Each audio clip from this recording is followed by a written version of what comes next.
किसी का कोलेस्ट्रॉल, जैसे किसी को हमें एलडीएल कोलेस्ट्रॉल 100 के नीचे चाहिए और किसी का 200 है, तो आप कितनी भी एक्सरसाइज कर लें, कितना भी वो कर लें, आपको टाइम लगेगा, 6 महीने लगेंगे उसमें।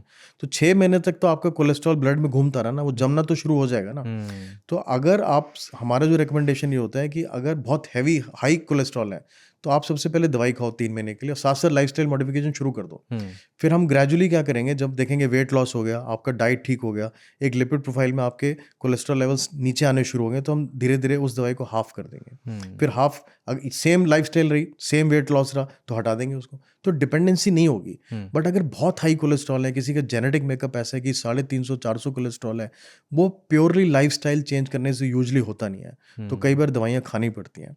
और आजकल बहुत अच्छी दवाइयाँ आ गई हैं जिसमें इंजेक्शंस आ गए हैं, जो हम फैमिलियल हाइपर कोलेस्ट्रोलियम में देते हैं। जैसे किसी की फैमिली में 30 साल में डेथ हुई, किसी को 35 साल में डेथ हुई, तो वो बचाना ज़रूरी है। वो किससे हुई? वो कोलेस्ट्रॉल से हुई, हार्ट अटैक से हुई। तो इसलिए वो इंजेक्शंस हर 6 महीने में लगते हैं, 3 साल के लिए 3-4 साल में लगते हैं, तो उससे कोलेस्ट्रॉल लेवल कम हो जाता है। फिर आप अपनी लाइफस्टाइल ठीक कर लीजिए, बिकॉज आप जीन्स नहीं चेंज कर सकते। आप कितनी भी हेल्दी लाइफस्टाइल करो, जो आप बोल रहे थे पत्ते लोग आते हैं, तो उसमें अगर किसी का 300 कोलेस्ट्रॉल है, वो कितनी एक्सरसाइज करेगा अगर उसने डाइट भी कंट्रोल कर रखा है, देन ही नीड्स मेडिसिन। क्या क्या मिथ सुने सर आपने कोलेस्ट्रॉल से जुड़े हुए इलाज से, कि कई लोग कहते हैं कि यार एक बार दवा शुरू हो गई है कोलेस्ट्रॉल की तो ज़िंदगी भर खानी पड़ेगी, इस चक्कर में नहीं खाते हैं? और क्या क्या मिथ सुने हैं आपने? ये सबसे बड़ा मिथ है। लोग कहते हैं कि आदत पड़ जाएगी मेरे को। भाई आदत पड़ जाएगी तो आपकी लाइफस्टाइल की वजह से, तो या तो आप अपनी लाइफस्टाइल चेंज कर लीजिए। आप अगर मोटे हैं तो वज़न कम कर लीजिए, बाहर का खाना बंद कर दीजिए, हेल्दी फूड खाइए, हेल्दी ऑयल्स खाइए।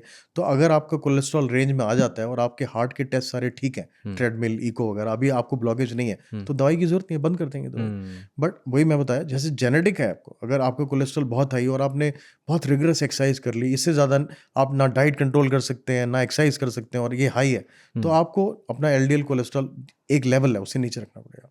तो 130 बोलते हैं हमारा जो लेवल है, 130 से नीचे होना चाहिए। अगर डायबिटिक्स है तो 100 से नीचे या 70 से नीचे होना चाहिए। तो एक टर्म होती है जिसको बोलते हैं cholesterol legacy, cholesterol into years. तो अगर किसी का कोलेस्ट्रॉल 5 साल से हाई है, तो उसको बहुत ज़्यादा चांसेस हैं ब्लॉकेजेस साइलेंट होने के।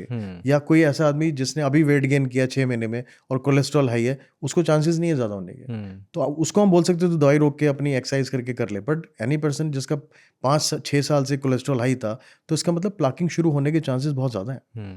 तो दवाई की आदत पड़ना अलग बात है, जो चीज़ ज़रूरी है बॉडी को, आपको कोलेस्ट्रॉल कम करने के लिए, क्योंकि कोलेस्ट्रॉल ही एक ऐसा मॉलिक्यूल है, एलडीएल मॉलिक्यूल, जो डायरेक्टली रिलेटेड है ब्लॉकेजेस के साथ। हार्ट में जमता ही वही है, वो कोलेस्ट्रॉल ही होता है वो। और स्टैटिन दवा करती क्या है? कोलेस्ट्रॉल को फ्लश करती है जो जमा हुआ है जो? नहीं, फ्लश नहीं करती है। कोलेस्ट्रॉल प्रोडक्शन कम कर देती है। एक एंजाइम होता है, उसको लिवर में वो इनहिबिट कर देती है स्टैटिन्स, उसकी वजह से कोलेस्ट्रॉल प्रोडक्शन कम हो जाता है। तो स्टैटिन एक तरह से आप सफाई मान सकते हैं कि एलडीएल मॉलिक्यूल को कम कर देती है।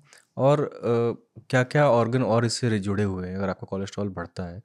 हार्ट का तो आपने बताया कि टांगों रिस्क की क्या है। नसों में जो अपनी आर्टरीज हो, भाई जहाँ जहाँ वेसल्स हैं आपकी, जहाँ जहाँ आर्टरीज हैं, उसमें जम सकती हैं। और पूरी बॉडी में होता पूरी बॉडी में। तो आप लेकिन जो मेन जो बीमारियां आती हैं, वो आती है पेरिफेरल आर्टेरियल डिजीज। आपकी टांगों में वो जमना शुरू हो जाता है, एथेरोस्क्लेरोसिस। तो आप चलेंगे तो आपकी पिंडलियों में जो काफ मसल्स है उसमें दर्द होगा, जब आप रुकोगे तो ठीक हो जाएगा। तो इसको बोलते हैं इंटरमिटेंट क्लॉडिकेशन। आप सीढ़ी चढ़ रहे हैं, आप थक गए, आपकी टांगों में दर्द होता है, इसका मतलब टांगों में ब्लॉकेज हो सकती है। टांगों की जो आर्टरीज हैं, उनका जो फ्लो है, उनका जो प्रवाह है, वो कम हो गया है। तो उसके लिए हम डॉपलर करते हैं। हार्ट में जमेगी तो एंजाइना हो सकता है, उसकी वजह से आपको हार्ट अटैक हो सकता है। ब्रेन में जमेगी तो आपको स्ट्रोक हो सकता है, जिसकी वजह से पैरालिसिस हो सकता है। तो कोलेस्ट्रॉल कहीं भी जम सकता है। बट कॉमन जो इनिशियल सिम्टम्स हैं वो ये हैं जो बता रहा हूँ मैं आपको।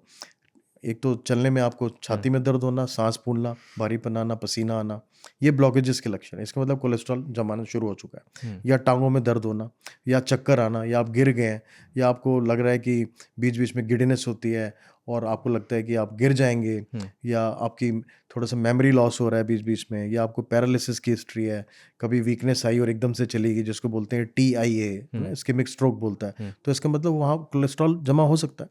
तो इसके फिर टेस्ट किए जाते हैं आगे उसमें। सर इसका बढ़ने का डायरेक्ट लिंक आप बता रहे थे कि ऑयल से जुड़ा हुआ है।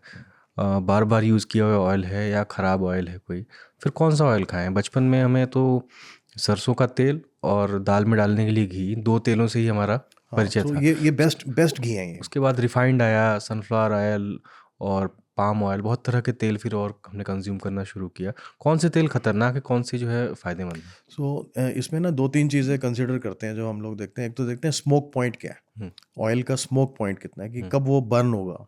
तो जिन ऑयल्स का बहुत हाई स्मोक पॉइंट होता है, जैसे पीनट ऑयल, हुँ, मूँगफली का तेल, या फिर एवोकाडो ऑयल तो बहुत कॉस्टली होता है हिंदुस्तान में, तो ये 2 चीज़ इंपॉर्टेंट है, हुँ, पीनट ऑयल और मस्टर्ड ऑयल। हुँ, इनका स्मोक पॉइंट बहुत हाई होता है। हुँ, तो अगर आपको कभी डीप फ्राई आइटम खाना है तो ये दोनों ऑयल यूज़ करनी चाहिए, हुँ, क्योंकि ये जलते नहीं है जल्दी, तो ट्रांस फैट बनता नहीं है। हुँ, अगर आप हेल्दी ऑयल्स की बात करें जो हार्ट के लिए हेल्दी हैं या जिनसे गुड कोलेस्ट्रॉल बढ़ता है और बैड कोलेस्ट्रॉल कम होता है, तो उसमें कुछ ऑयल्स हैं, जैसे ऑलिव ऑयल हो गया, हुँ, या कैनोला ऑयल हो गया, या आपका सनफ्लावर ऑयल हो गया, हुँ, सेफ्लावर ऑयल हो गया, या जैसे ये मैं बता रहा था मस्टर्ड ऑयल। हुँ, तो इसमें क्या होता है, मूफा और पूफा की क्वांटिटी देखनी है हमें। हुँ, तो मूफा जो होता है कंपोनेंट होता है ऑयल का, हुँ, मूफा, पूफा और सैचुरेटेड फैट। सैचुरेटेड फैट जो आप देसी घी की बात कर रहे थे, हुँ, तो अगर हम उसको जलाएंगे नहीं ज़्यादा तो उसका ट्रांस फैट नहीं बनता है। हुँ, वो आप खा सकते हैं ऊपर से डाल के कभी-कभी उसमें, हुँ, उसकी भी लिमिटेड अमाउंट्स है। हुँ, ये नहीं कि आप 25-30 एमएल आप खा रहे हैं उसके अंदर, तो हुँ, थोड़ा बहुत आप दाल के ऊपर या रोटी के ऊपर लगा के खाया जा सकता है, अगर आप उसको बर्न नहीं कर रहे हैं तो, हुँ, जला नहीं रहे हैं तो।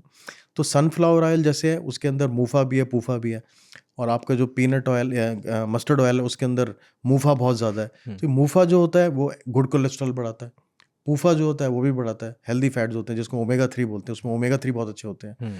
तो हमें कॉम्बिनेशन ऑफ ऑयल्स यूज़ करने चाहिए, एक ऑयल में सारी हेल्दी चीज़ें नहीं होती हैं।